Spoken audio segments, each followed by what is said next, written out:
Porque la gente tiene la tendencia de mirar al hombre. Da igual si son católicos, si son evangélicos, da exactamente igual. La gente siempre busca puntos de referencia, ¿no? Los jóvenes buscan al cantante de moda, ¿verdad?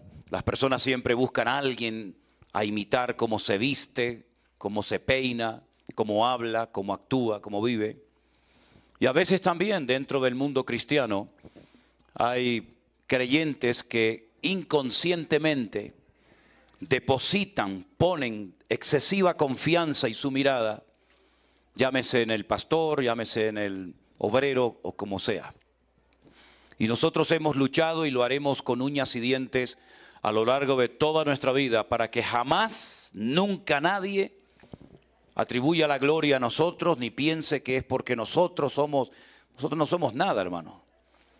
Decía Santiago cuando escribía su hermosa carta que Elías, el profeta Elías, uno de los grandes varones de Dios en la historia del pueblo de Israel, era un hombre sujeto a pasiones semejantes a las nuestras. Pero Dios lo usaba, Dios lo bendecía. Y no sé si alguna vez algunos de ustedes se han preguntado por qué la Biblia no ocultó los defectos, los pecados, las carencias, las debilidades de grandes personajes bíblicos como por ejemplo Elías, que dice la Biblia que estaba un día en la cordillera, una cordillera montañosa al norte de Israel que se llama el Monte Carmelo, y en lo alto de ese monte desafió a cientos de profetas falsos, profetas que le rendían culto a Baal. Estaban financiados por la corona, por la reina Jezabel, que era la esposa del rey Acab, una pareja perversa que llevó espiritualmente al país a la ruina, a la descomposición total, moral y espiritual de la nación. Y ahí se levanta este hombre de Dios llamado Elías, un solitario de la vida, pero que el Señor lo levanta y pone en su corazón que desafíe en una mañana en lo alto de esa montaña a los profetas de Baal, diciéndoles que si ellos verdaderamente están plenamente convencidos de que Baal es el verdadero Dios, pues ahora tienen una oportunidad extraordinaria para poder demostrarlo. La prueba era muy fácil. Construyamos unos altares de piedra, pongamos en lo alto de ese altar un buey troceado, invoquen a su Dios y en vez de prender nosotros el fuego, que vuestro Dios lo haga. Y de esa manera quedará claramente evidenciado de que vuestro Dios es el verdadero y no el mío. Por lo tanto, ellos aceptaron el desafío, estaban sinceramente equivocados. Ellos no dijeron, no, esto es un desafío demasiado grande, vamos a quedar en evidencia, vamos a hacer el ridículo. No, no, ellos lo aceptaron porque ellos creían en lo más profundo de su corazón que su Dios, esa estatua llamada Baal, que significa Señor en hebreo, les iba a responder por fuego. Y dice que construyeron el altar, pusieron la leña, trocearon el buey, y desde la mañana hasta bien entrada la tarde gritaban frenéticamente, dice Primera de Reyes capítulo 18, invocando al nombre de su Dios, de su ídolo, creyendo sinceramente que el fuego iba a caer del cielo. Mientras tanto, Elías se reía de ellos y les decía, griten, griten más fuerte, a lo mejor vuestro Dios está dormido y hay que despertarlo. O a lo mejor está de paseo, está de vacaciones y está ocupado en otros quehaceres. Griten, griten. Dice la Biblia que llegó un momento en el que cogían lancetas, cuchillos y se cortaban la piel y comenzaba a correr la sangre, creyendo que de esa manera su Dios les iba a responder. Pero hicieron el ridículo totalmente. Allí no cayó nada de fuego. Entonces Elías dijo, bueno, ustedes ya han tenido su oportunidad, ahora me toca a mí. Él construye un altar de 12 enormes piedras. Cada piedra representaba a las 12 tribus de Israel. Coloca el buey encima, pone la leña, hace una especie de zanja o de cortafuego alrededor del altar. Dice que echen cubos de agua, que corre el agua por todas partes, y entonces en una brevísima oración, que no tarda uno ni un minuto en hacerla, dice que él invocó el nombre de su Dios, y entonces Dios respondió por fuego en aquel lugar. Y quedó claramente establecido que el Dios de Elías era el Dios vivo y verdadero. Automáticamente él degolló a los 400 falsos profetas de Baal. Y ese día Israel, por lo menos en ese momento, se volvió a Dios. No fueron coherentes ni mantuvieron esa integridad y ese orden con el Señor, pero por lo menos ese día hubo un conato, hubo un inicio de un cambio, de una restauración espiritual. La reina Jezabel no cayó postrada ante el Dios de Elías. La reina Jezabel y su marido Acab no reconocieron que estaban equivocados y financiando un culto falso, sino más bien todo lo contrario. Pusieron precio a su cabeza y dijo la reina Jezabel: si no mato hoy y degollo como él ha degollado y le ha cortado la cabeza a mis sacerdotes a Elías, no iré tranquila a la cama a dormir esta noche. Le puso precio a su cabeza. Lo que 400 hombres no lograron hacer, el edicto real por parte de Jezabel, atemorizó tanto el corazón del varón de Dios que salió corriendo hasta el sur del país. Muerto de miedo se mete en una cueva que se puede visitar hoy en día en Israel. Hoy en día está tapada, está cubierta por un templo griego. Y allí le dijo al Señor: quítame la vida, no aguanto más. Me siento solo, no veo realmente el cambio en la gente que yo anhelaba y tanto te he pedido, no lo veo. Tal vez él pensaba que los reyes se iban a convertir, el esposo y la esposa, pero no pasó así. Y entonces, cansado, harto, desanimado, deprimido, le pide al Señor que le quite la vida. ¿Por qué la Biblia no ocultó esa porción?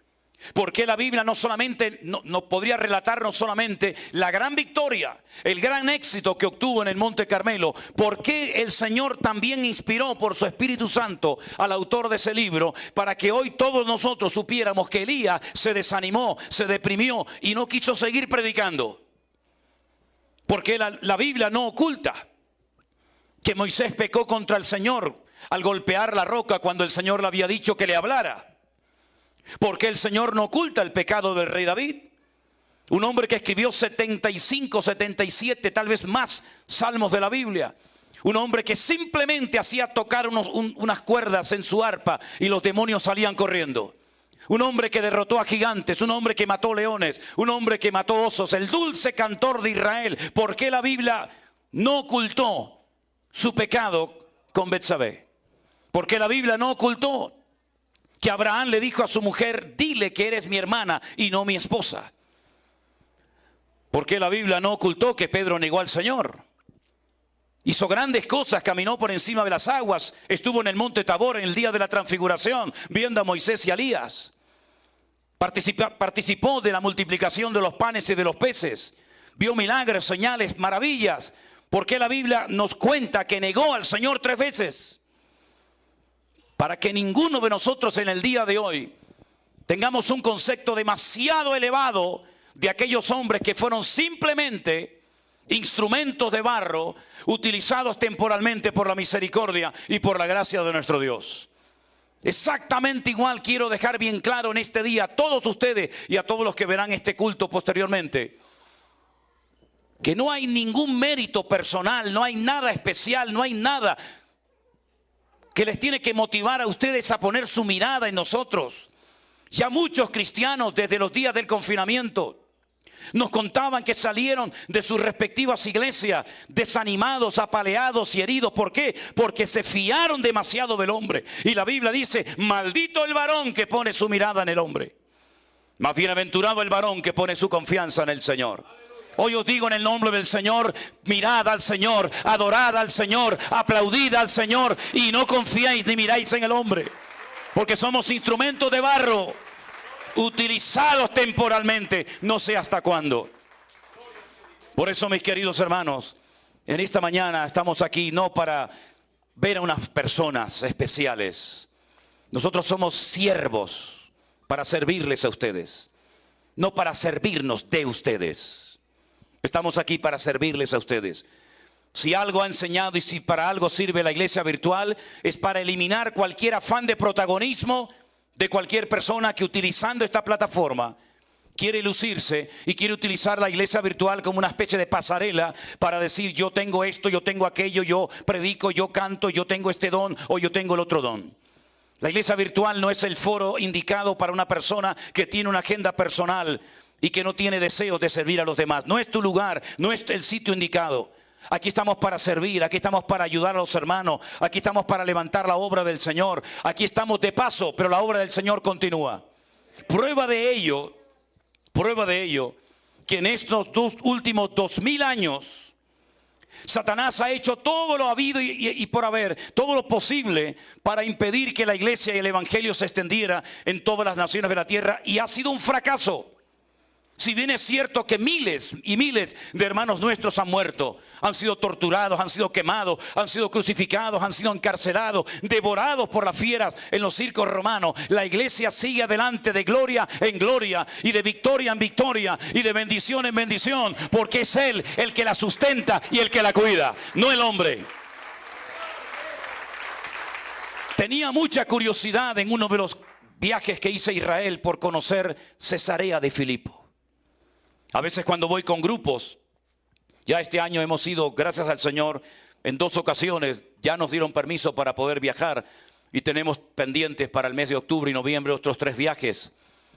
Pero en uno de los primeros viajes que hice a Israel, cuando conocía muy poco de ese país, tenía yo personalmente mucha curiosidad por visitar Cesarea de Filipo. Y les cuento por qué.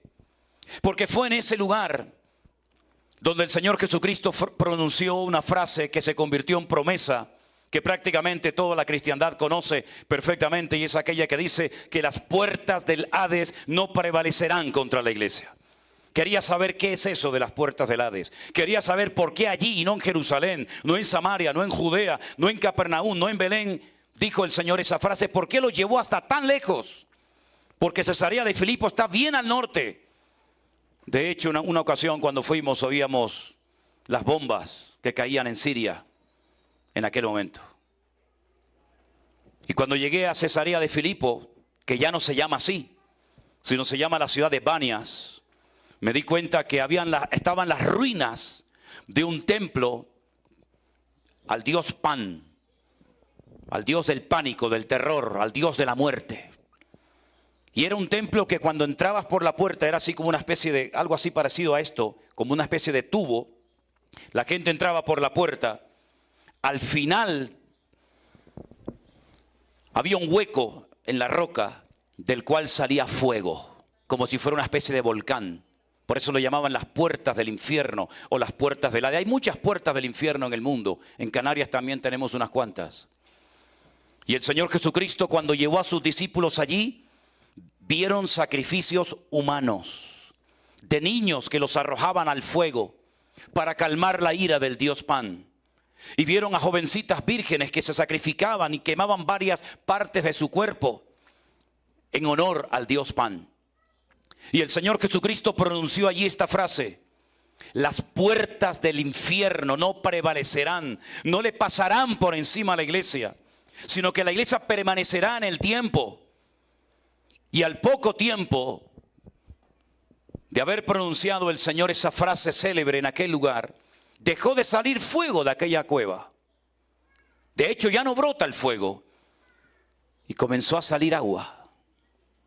Agua limpia, agua fresca, y es uno de los afluentes más importantes del río Jordán. Y allí en Banias es donde el Señor pronunció esta frase. ¿Qué quedó del templo al dios Pan? Ruinas. Ruinas que no reconoces absolutamente nada. ¿Qué quedó de aquella promesa que el Señor dio?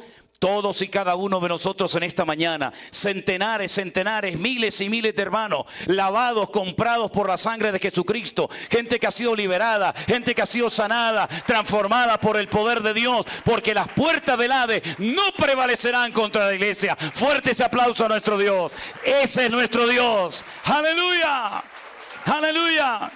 No quedó nada del templo al dios Pan, no quedó nada del imperio romano, no quedó nada del imperio griego, no quedó nada de Babilonia, no quedó nada de Egipto, sino piedras y piedra y nada más que piedra. Pero nosotros también somos piedras, pero piedras vivas que alaban, glorifican, honran el nombre de nuestro Dios. Eso es lo que ha quedado para la historia. Aleluya. Pero eso no significa, mis queridos hermanos, que la iglesia actual no necesite un cambio. Meses antes del confinamiento, tenía un dolor constante en mi corazón cuando veía, cuando escuchaba las barbaridades, las locuras, las falsas doctrinas, las modas que se predicaban y se metían en las iglesias. Y allí iba la gente como borregos, diciendo amén a cualquier cosa, siguiendo a hombres, casi adorándolos, idolatrándolos. Y cuántas veces en mi intimidad yo le decía al Señor: ¿hasta cuándo, Señor? ¿Hasta cuándo vas a permitir que estos asalariados del reino, que utilizando la bondad y la generosidad de la gente, vivan como reyes, cuando a veces la gente no tiene ni para comer, Señor? ¿Hasta cuándo vas a permitir esto en tu casa? Y llegó el confinamiento. Días antes del confinamiento habíamos empezado una serie para un grupito pequeño de hermanos en nuestra iglesia en Tenerife sobre escatología bíblica. De ahí después surgió la idea de plasmar esas clases en un libro, que por ahí algunos lo tendrán. Y comenzó el confinamiento y pensábamos que sería algo de una semana, 2 semanas como mucho, pero aquello se alargaba en el tiempo. Y tuvimos que cerrar, lógicamente, como muchos, la iglesia. Y fue en aquel día cuando tuve que cerrar la iglesia oficialmente, el día 14 o 15 de marzo del año 2022, cuando me puse de rodillas al lado de mi cama y le dije al Señor: Señor, si esta obra es tuya, ahora tienes una oportunidad extraordinaria para demostrar que tú la amas y tú la vas a cuidar. Y a los pocos días, pues nosotros teníamos devocionales y preguntas y respuestas en un grupo de WhatsApp que hicimos para atender a los miembros de nuestra iglesia. Tuvimos más comunión y más contacto en esos días que antes o después del confinamiento, para ser sinceros. Y entonces un día el Señor me pone en mi corazón que en vez de compartir un devocional para el grupo de hermanos de la iglesia, si yo lo hacía por internet, decía yo en aquel momento, tal vez alguien lo verá. Bueno, ¿para qué fue aquello, hermanos? ¿Para qué fue aquello? Y después digo, bueno, en vez de responder a los hermanos a sus preguntas por el WhatsApp o por el ordenador, la computadora, si lo hago por internet, puedo tal vez alcanzar a más gente, sobre todo pensando en la gente de la iglesia. Y fue una aluvión, una lluvia de llamadas, de correos, de mensajes de todo el mundo. Gente que nos llamaban desde Afganistán, soldados norteamericanos que estaban allí cumpliendo una misión. Desde Ushuaia, desde las Islas Caimán, desde Alaska, desde cruceros de lujo que no podían entrar en los puertos y se quedaron varados en alta mar, porque estaban muchos de ellos contagiados por el COVID en aquel momento y no los dejaban desembarcar y nos llamaban desde sus camarotes, desde alta mar, diciendo: no estamos viendo los devocionales, estamos viendo el pastor online, estamos viendo los cultos. Y decíamos: pero Señor, ¿qué está pasando con todo esto? Y comenzamos a recibir preguntas y llamadas de hermanos que nos contaban cosas terribles. Como por ejemplo mucha gente de México, de Perú, que nos llamaba y nos decía que para ser bautizados, el pastor les exigía que todos los meses tenían que ir con un sobre de dinero en la mano durante un tiempo, y si no, no iban a ser bautizados. Personas que nos decían que estaban bajo maldiciones y por eso tal vez no conseguían trabajo, su hijo había nacido enfermo o el matrimonio tenía problemas, y con las cosas de las maldiciones comenzamos a oír auténticas barbaridades y disparates. Gente que había hecho pactos con hombres y tenían miedo de quebrantar esos pactos por miedo a las consecuencias que podían experimentar. Y yo me llevaba las manos a la cabeza y decía: pero Señor, ¿qué le han hecho a tu amada? ¿Qué le han hecho a tu pueblo? ¿Qué le han hecho a tu iglesia, Señor? Y uno de los motivos por los que comencé al principio lo del pastor online era para desmantelar toda esa basura y para que la gente entendiera que somos responsables a título personal delante del Señor de examinar, de filtrar a la luz de las Sagradas Escrituras si verdaderamente lo que nos enseñaban era bíblico o era humano. Y el Señor comenzó a hacer cosas increíbles. Hemos conocido en estos días en Estados Unidos pastores que han estado en movimiento donde practicaban y enseñaban estas cosas que se les abrieron los ojos y se dieron cuenta de que no estaban enseñando lo correcto, no estaban practicando la sana doctrina y salieron corriendo de ciertos y determinados sectores porque se dieron cuenta de que una cosa es lo que el hombre enseñó y otra cosa muy diferente es lo que Dios enseña en su palabra. Claro, no todos son mensajes de qué bueno, pastor, qué lindo. No, también ha habido insultos y también ha habido cosas tremendas que nos han dicho por las redes sociales. Pero ¿saben qué? Nuestro objetivo no es agradar a la gente. Yo no estoy aquí para agradar a la gente en esta tierra. Yo estoy aquí para cumplir con un llamado que el Señor puso en mi corazón hace más de 40 años. Y recuerdo un pasaje donde dice la Biblia que un día el Señor Jesucristo enseñó una palabra fuerte, desafiante, y personas se sintieron aludidas, confrontadas y se fueron enfadados con el Señor. Imagínense eso. Y entonces los discípulos vinieron como para decirle al Señor: Señor, afloja, baja un poquito el listón porque nos vamos a quedar más solos que la una. Ya se está marchando la gente. Y el Señor, ¿qué les dijo? Bueno, si ustedes quieren también marcharse con ellos, aprovechen y váyanse ahora mismo. Esto es lo que hay, al pan pan y al vino vino. Al que no le guste, es como la lenteja, la come o la deja. Pero esto es lo que hay. Claro que no es agradable el tener que a veces decirle a una persona lo que tal vez su pastor o su padre jamás se atrevió a decirle. Pero repito, no estamos aquí para agradar a los hombres. Estamos aquí para decirte lo que Dios dice en su palabra. Y Dios no se casa con nadie. La palabra de Dios se predica igual desde hace miles de años. Y nosotros tenemos hoy en día la obligación de decirle a la gente: eso no es de Dios. ¿Cuántas personas que han sido católicas, algunos de ellos muy practicantes y la mayoría nada practicantes, cuando nos llamaban a nosotros y les decíamos: lea la Biblia, lean la palabra de Dios, comenzaron a leer la Biblia, por ejemplo, por Éxodo capítulo 20, los famosos 10 mandamientos, y se dieron cuenta que lo que nos habían enseñado desde pequeños por el catecismo. Y yo estudié toda mi vida en colegios de curas, en Venezuela, en los maristas, y en España, en los salesianos. Y me sabía toda la liturgia y todas las oraciones, y dirigí el rosario y le robé el vino al cura, y todo lo que ustedes se puedan imaginar. Cuando leían los verdaderos 10 mandamientos, se le caían las escamas de los ojos, porque nunca nadie les había dicho: al Señor tu Dios adorarás y a Él solo servirás. No te harás imágenes ni ninguna semejanza de lo que está arriba en el cielo, ni abajo en la tierra, ni aún debajo de la tierra. No te inclinarás ni las adorarás, porque yo soy el Señor tu Dios, celoso, ¿verdad? Nunca nadie le había dicho eso. Y solos se convertían en sus casas, solos. Porque lo grande de la iglesia virtual es que la obra invisible pero real, quien la ha hecho y la mantiene, es el Señor. Nos hemos metido en la casa de miles y miles de personas sin pedir permiso, y el Espíritu Santo, tomando esta palabra, ha tocado ese corazón endurecido, ha tocado a ese santero, ha tocado a ese brujo, ha tocado a ese idólatra, ha tocado a miles de personas, y han llegado al conocimiento de la verdad y han experimentado la libertad gloriosa de los hijos de Dios. Porque la verdad trae libertad a la vida del hombre. ¿Cuántos dicen amén? Pero leyendo el Nuevo Testamento, y ustedes me imagino que ya habrán leído muchas veces el Nuevo Testamento, uno se encuentra que desde el inicio del cristianismo hasta hoy en día no hay una iglesia perfecta. Nosotros no somos una iglesia perfecta. La iglesia virtual no es algo perfecto. Tampoco las iglesias presenciales que tenemos por diferentes partes del mundo no son iglesias perfectas. No somos pastores perfectos. Nuestro matrimonio no es un matrimonio perfecto. Nuestras hijas no son perfectas. Nuestros obreros no son perfectos. El único perfecto es nuestro Dios.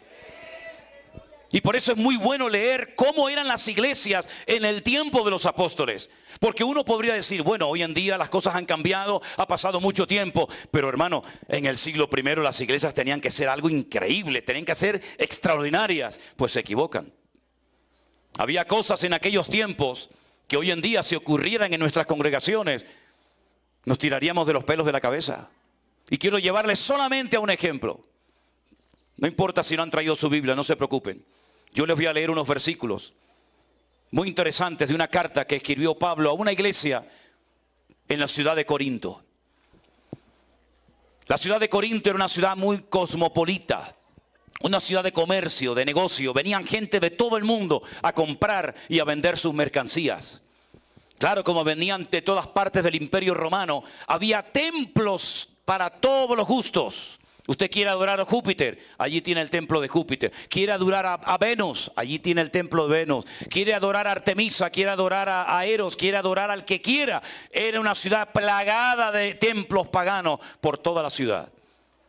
Y Pablo, cuando desciende de Grecia, llega a la ciudad de Corinto y se da cuenta de que Corinto es una ciudad idólatra, una ciudad con una promiscuidad sexual brutal, una ciudad corrupta, una ciudad de pecado. Era la Sodoma y Gomorra del tiempo del Nuevo Testamento. Y Pablo, por la gracia del Señor, se para allí un año, predica el Evangelio, y él dice: les prediqué a Cristo crucificado y a este resucitado. Y cuando predicaba no utilizaba términos muy profundos, ¿verdad? Y muy sofisticados, para que si alguno de ustedes llega a convertirse, no diga que se convirtió por mi elocuencia o por mi sabiduría, sino por el poder de Dios, que es el que cambia las vidas. Y entonces pasa el tiempo y Pablo se va de la congregación. Y comienzan a venir por la iglesia otros ministerios, como por ejemplo el de Pedro, que en esta carta lo llaman Kefa o Cefas. Y como por ejemplo también Priscila y Aquila, un matrimonio muy usado por el Señor en aquella época. Y como por ejemplo aquel gran varón de Dios que dice la Biblia que tenía un gran conocimiento de las Escrituras, era un hombre ferviente de espíritu y al que Pablo le rogó que fuera a predicar la palabra, y estoy hablando nada más y nada menos que de Apolos. La iglesia internamente se dividió. ¿Por qué? Porque cada uno tiene su estilo. No somos clones, cada uno tiene su forma. Y cuando escuchaban predicar a Apolos, la gente quedaba con la boca abierta porque decían: qué sabiduría tiene este hombre, qué conocimiento de las Escrituras. Y entonces la gente iba al culto cuando venía a predicar este varón de Dios. Pero cuando venía a predicar otro hermano o a dar una enseñanza bíblica, pues no aparecían. Y entonces la iglesia estaba internamente dividida, cosa que nunca tiene que ocurrir entre nosotros. Y le llega a través de una familia de la iglesia que se llama la familia de Cloé este informe negativo a Pablo, y le dicen: la iglesia está internamente dividida. Unos dicen que son tuyos, otros dicen que son de Apolos, otros dicen que son de Cefa, otros dicen que no son de nadie sino de Cristo. Y esto es un lío, un desorden. Y Pablo escribe una carta. Y en el capítulo 3 de la carta de Pablo a los Corintios, a partir del versículo 1, dice así la palabra del Señor: de manera que yo, hermanos, no pude hablaros como a espirituales, sino como a carnales, como a niños en Cristo. Os di a beber leche y no vianda, porque aún no erais capaces, ni sois capaces todavía. Porque aún sois carnales, pues habiendo entre vosotros contiendas y disensiones, ¿no sois carnales y andáis como los hombres? Porque diciendo el uno: yo ciertamente soy de Pablo, el otro: yo soy de Apolos, ¿no sois carnales? ¿Qué es Pablo? ¿Qué es Apolos? Servidores por medio de los cuales habéis creído, y eso según lo que a cada uno concedió el Señor. Yo planté, Apolos regó, pero el crecimiento lo ha dado el Señor. Así que ni el que planta es algo, ni el que riega, sino Dios, que es el que da el crecimiento. El que planta y el que riega son una misma cosa, aunque cada uno recibirá su recompensa conforme a su labor. Nosotros somos colaboradores de Dios. Vosotros sois labranza de Dios, edificio de Dios, conforme a la gracia que me ha sido dada. Yo, como perito arquitecto, puse el fundamento. Otro edifica encima. Pero dice aquí pero cada uno mire cómo sobreedifica, porque nadie puede poner otro fundamento que el que está puesto, el cual es el Señor Jesucristo. Cada uno tiene que saber a lo que ha sido llamado y a lo que no ha sido llamado. Y hace años prediqué un mensaje que lo titulé: no te metas donde Dios no te ha llamado. Porque hay gente que quiere hacer de todo saben, de todo entienden. Y en la Biblia el hombre orquesta no existe. Somos un cuerpo, miembros los unos de los otros, y estamos no para competir, estamos para complementarnos y ayudarnos los unos a los otros. Y lo que yo tengo de Dios, tal vez tú no lo tienes, pero estoy convencido que lo que muchos de ustedes tienen, tal vez Dios no me lo dio a mí. Entonces nos complementamos y nos ayudamos mutuamente para la edificación del cuerpo de Cristo.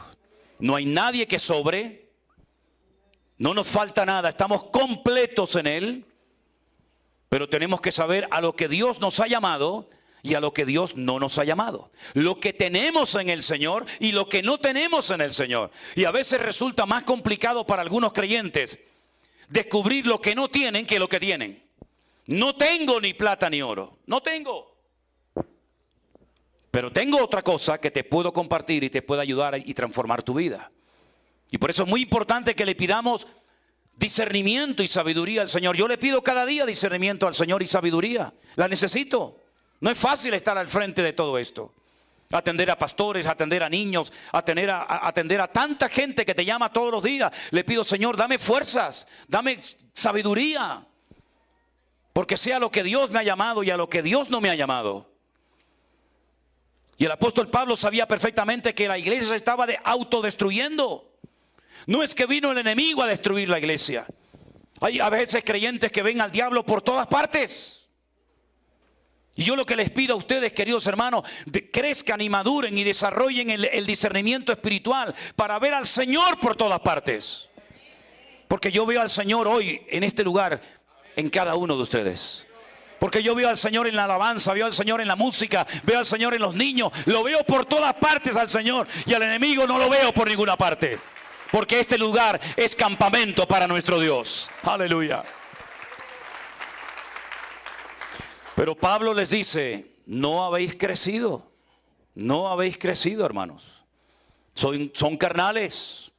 ¿Y cómo sabía Pablo que la iglesia no había madurado, que no habían crecido, que eran niños, que eran carnales? ¿Cómo lo sabía? Por el testimonio, por la conducta, por el comportamiento que estaban llevando a cabo. Porque dice la Biblia: por sus frutos los conoceréis. Hablan en lenguas. Primer capítulo de 1 Corintios dice: nada os falta en ningún don. La única iglesia del Nuevo Testamento que tenía todos los dones, todos. Pero era una iglesia de carnalidad, una iglesia dividida, una iglesia fraccionada, una iglesia donde había celos. Qué terribles son los celos, hermano. Gracias a Dios que aquí no tenemos a ninguno con ese problema.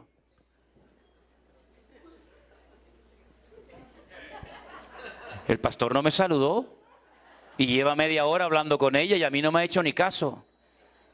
Por favor, maduremos, maduremos. Cuando yo era un niño, hablaba como un niño, pensaba como un niño, juzgaba como un niño. Mas cuando ya fui hombre, dejé lo que era de niño. Es tiempo de avanzar, es tiempo de crecer, es tiempo de dejarnos de ver el ombligo. Y es tiempo de comenzar a ver el mundo como el Señor lo está viendo. Mi necesidad, mi problema, mi situación no es nada en comparación con lo que este mundo necesita. Este mundo enfermo que le ha dado las espaldas al Señor. Y necesitamos hombres y mujeres maduros. Que no importa si me llaman o me aplauden o me critican o me dan dinero o no me dan nada. Si me saludan, no me importa nada de eso. La mejor manera de que usted nunca se sienta ofendido, la mejor manera de que usted nunca se sienta mal, es no espere nada de nadie, pero espérelo todo de Él, de nuestro Dios, el eterno y bendito Salvador del mundo. Qué lástima, la iglesia de Corinto empezó tan bien y estaba comenzando a entrar en una dinámica muy peligrosa. Y Pablo tiene que poner orden en la iglesia. Mi pregunta es, desde marzo del 2020 hasta hoy, ¿qué hemos aprendido, queridos hermanos? ¿Hemos captado el mensaje? ¿Ustedes creen que fue casualidad que el mundo entero, que toda la cristiandad, por primera vez en la historia de la humanidad, nos encerraran en nuestras casas? ¿Creen que aquello no lo permitió el Señor? Aquellos hombres o hermanas que decían, es que no tengo tiempo para leer la Biblia, es que no tengo tiempo para orar, es que no tengo tiempo para congregarme. Dios dijo, ya verás cómo vas a tener tiempo, querido. Te va a sobrar el tiempo. ¿Y cuántas personas comenzaron a leer la Biblia después de 20 años en la iglesia? Y decían, hermano, yo he aprendido con ustedes en un año más que en toda mi vida. Digo, pues no debería de haber sido así. No debería de haber sido así. ¿Y cuántas personas, por no haber leído y escudriñado las Escrituras, se dejaban llevar como borregos? Pero en la Biblia hay un pasaje muy interesante que incluso hasta algunos han cuestionado, pero es una regla de oro. Cuando el apóstol Pablo llegó a un lugar llamado Tesalónica, la gente le oía y a todo decía amén. Porque bueno, al fin y al cabo lo que Pablo enseñaba era sana doctrina y no cuestionaba nada. Ay, amigo, pero cuando bajó a Berea, dice que estos eran más nobles. ¿Por qué? Porque cuando Pablo terminaba de compartir la palabra, dice que escudriñaban a la luz de las Sagradas Escrituras si estas cosas eran así o no eran así. En otras palabras, no se dejaban manipular, no se dejaban engañar, no se dejaban atraer ni seducir por nadie. Así tenemos que ser los cristianos del Centro Evangélico Vida Nueva. Da igual si es Manolo, Anderson, Alberto, quien sea, da igual. Primeramente vamos a ver si eso está en la Biblia. Primeramente vamos a ver si eso se puede demostrar con las Sagradas Escrituras. Y si no, da igual quien lo sea, quien lo diga. No digan amén ni aplauden a una persona que se sale de las Sagradas Escrituras. Y por eso, mis queridos hermanos, estamos tan agradecidos, porque algo que también el Señor ha puesto en la vida de muchos hermanos es un amor por las Sagradas Escrituras. Y yo me alegro muchísimo de que ustedes amen al Señor, pero que también amen la palabra del Señor. La palabra del Señor es viva y es eficaz. Y hace más que 20,000 consejos de un pastor. Pero es mucho más fácil hacer cola. Y no lo digo por ustedes, entiéndame. Es mucho más fácil ir a un lugar a hacer cola para que un hombre te diga al oído y te ponga las manos encima y te transmita no sé qué y te diga no sé qué, que meterte en tu habitación cerrada la puerta y delante del Señor quebrantar tu corazón y decirle, Señor, heme aquí, dime qué es lo que tengo que hacer con mi vida. Nos han enseñado que lo fácil, lo práctico y parece casi lo espiritual y el método es ir al hombre, a que el hombre me inyecte, a que el hombre me transmita. Saben, queridos hermanos, yo a ustedes solamente les voy a transmitir una cosa, y es el amor a Dios y el amor a la palabra. Y cualquier otra cosa que usted necesite, búsquela en el Señor, porque yo no la tengo y si la tengo no se la voy a dar. Así de claro como se lo digo. Sí, el del hombrito, ya sé. También hay gente en esta mañana que han venido invitados por amigos, por familiares, por algún hermano, algún vecino, algún conocido. Bueno, la primera vez que yo fui invitado a una iglesia evangélica, para mí estaban todos locos como cabras. No entendía nada. No entendía absolutamente nada. Venía de un contexto católico, por decir algo. Porque si ustedes hubieran nacido en Afganistán o en Irak o en Pakistán, ustedes probablemente nunca hubieran sido católicos, porque la religión no es algo que elegimos, sino algo que nos escogió a nosotros. Fueron los españoles los que vinieron a estos continentes, a estas tierras hace cientos de años y dejaron una religión que ni funcionaba en Europa y después pretendían que funcionara aquí. Y algunos se agarraron a ídolos muertos cuando España estaba en la miseria y en la ruina más absoluta, que no tenía dinero absolutamente para nada porque habían expulsado a los que tenían el dinero, que eran los judíos. Y Fernando de Aragón e Isabel de Castilla firmaron un decreto el día 12 de octubre de 1492 expulsando a los judíos de España y se llevaron muchas riquezas y muchas cosas y España se hundió en la miseria. y una religión muerta, vacía, una religión de terror, una religión que inventó algo llamado la Santa Inquisición, donde mataron a millones de personas en la hoguera, quemados y crucificados. Es lo que vinieron a traer a una tierra nueva y virgen. Y lo que no funcionó allá, menos funcionaría aquí. Y muchos dicen, no soy católico. Usted no fue católico nunca en su vida. A usted lo hicieron católico prácticamente desde su cuna, porque le echaron 4 gotas de agua encima, pero usted no sabía ni lo que le estaban haciendo. Y a usted le enseñaron que cuando usted quería pedir perdón de sus pecados, tenía que postrarse delante de un hombre que a lo mejor era más pecador y peor que usted. Pero usted tenía que abrirle su corazón a un hombre, cosa que usted nunca tiene que hacer. Usted ábrale su corazón a Dios. No le abra el corazón a nadie. Sobre toda cosa guardada, guarde su corazón.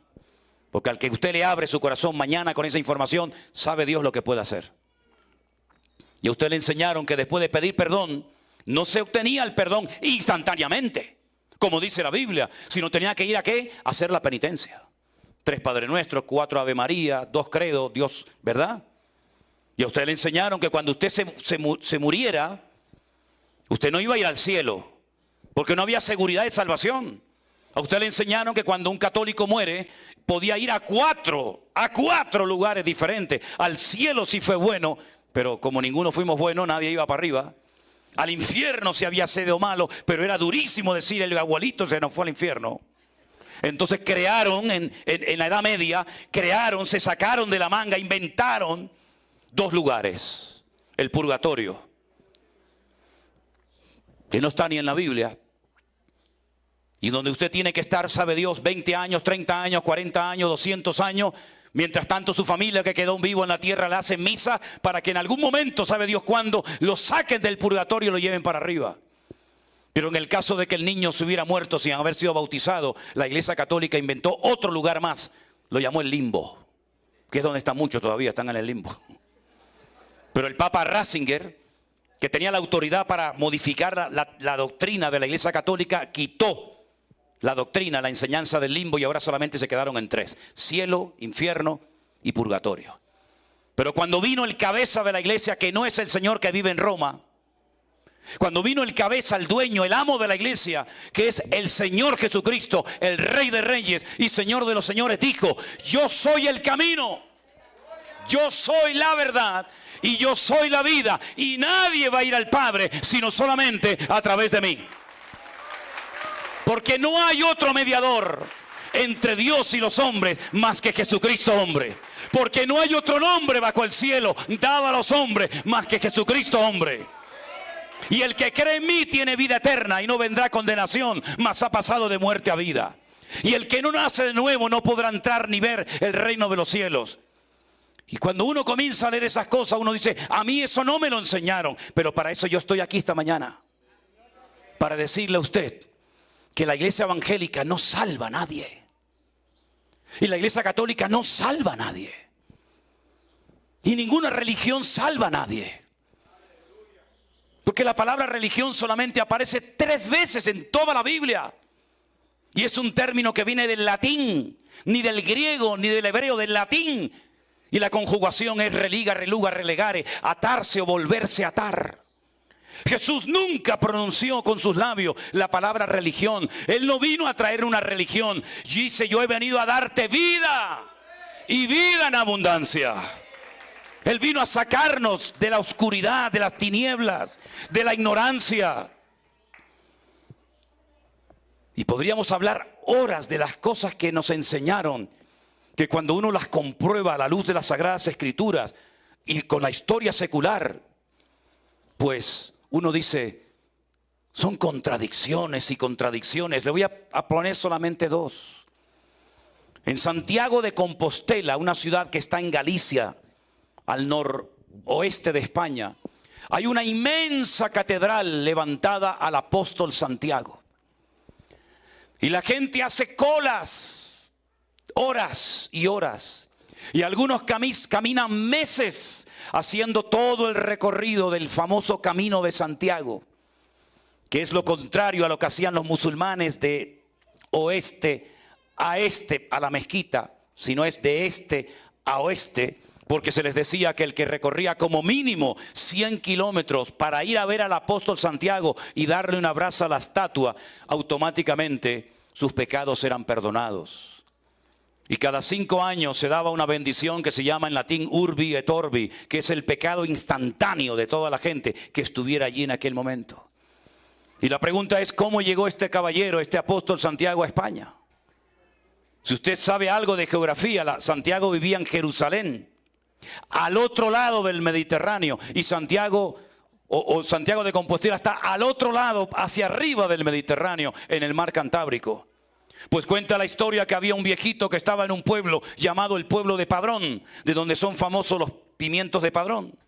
Y allí estaba, y de repente él estaba allí dando un paseo por el río y apareció una barca, sin nadie pilotándola, una barca. Y dentro dice que había un cuerpo. Y dijo, un muerto. ¿Este quién es? Y dijo, el apóstol Santiago.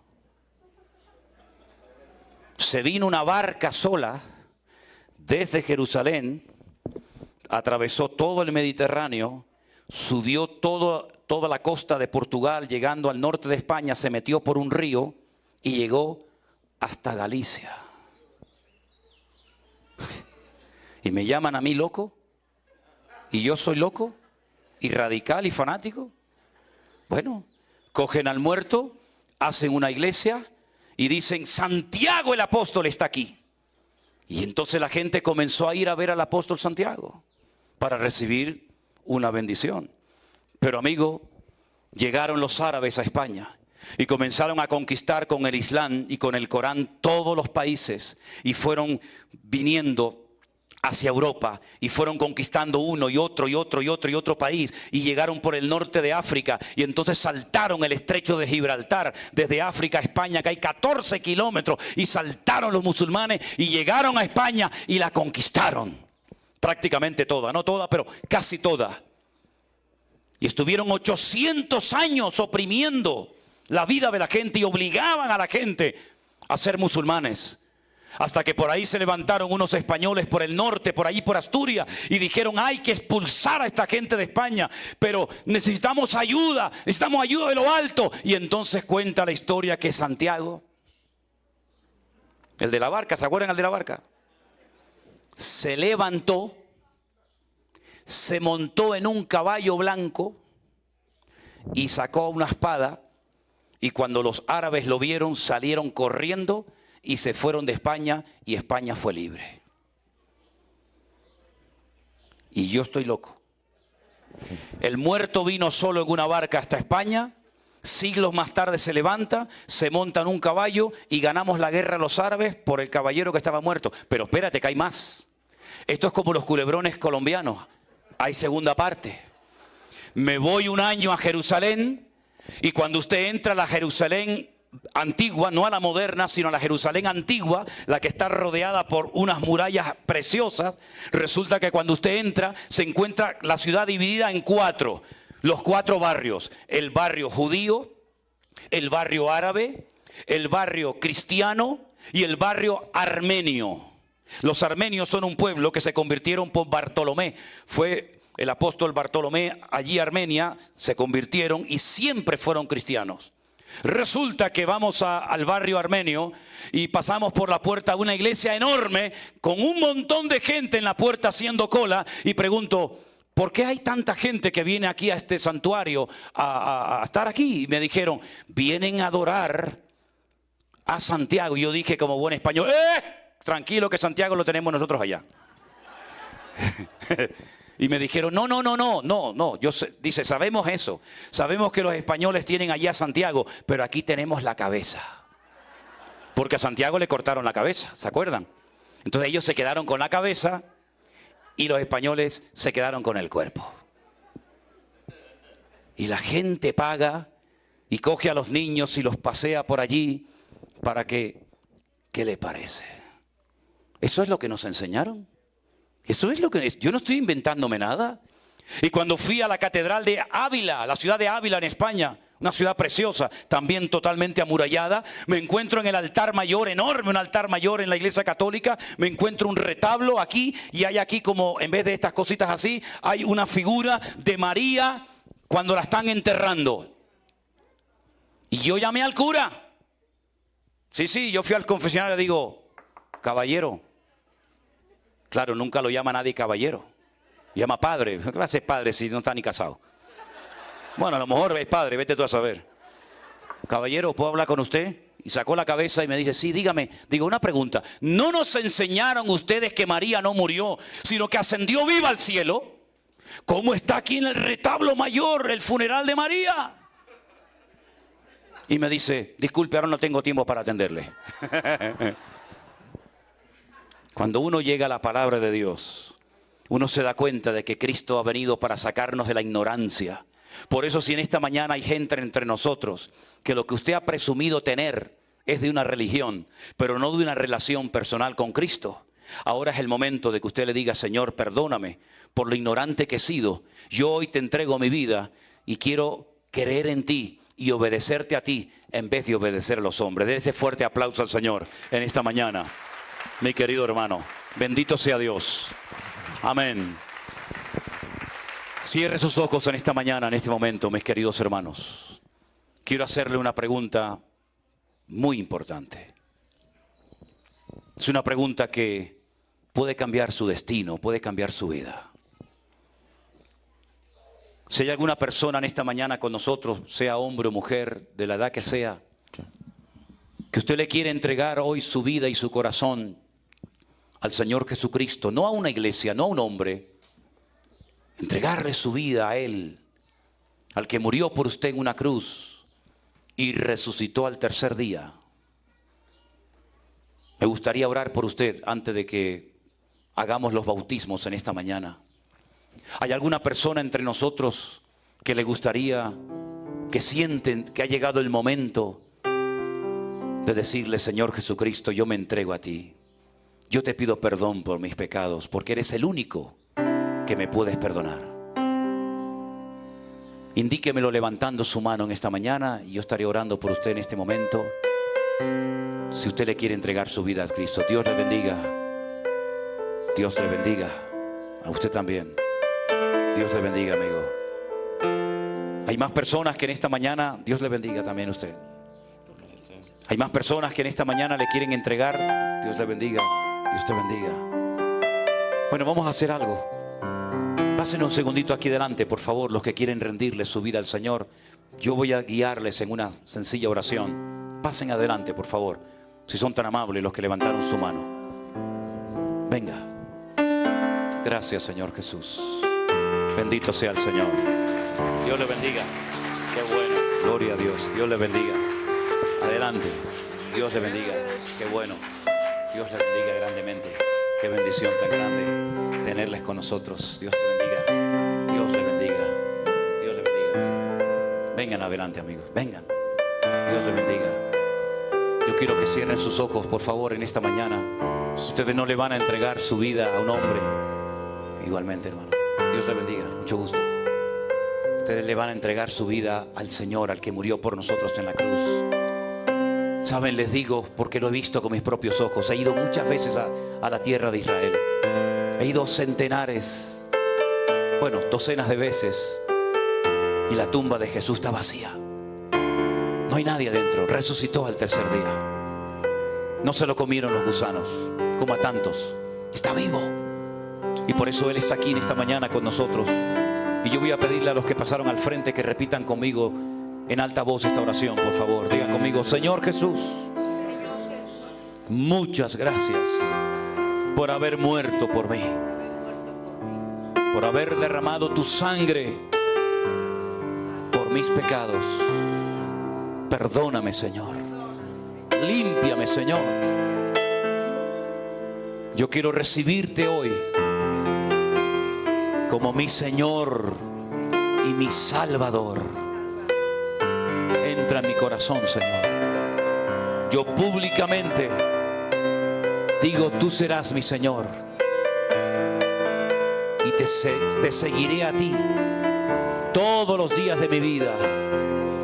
renuncio a todo lo que no te agrada y obedeceré solamente lo que enseñas en tu palabra.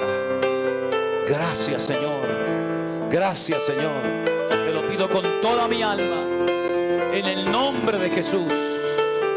Ahora yo voy a orar por ustedes. Padre Santo, te doy gracias por estas vidas que en esta mañana han pasado a esta plataforma con un genuino deseo de recibirte en sus corazones.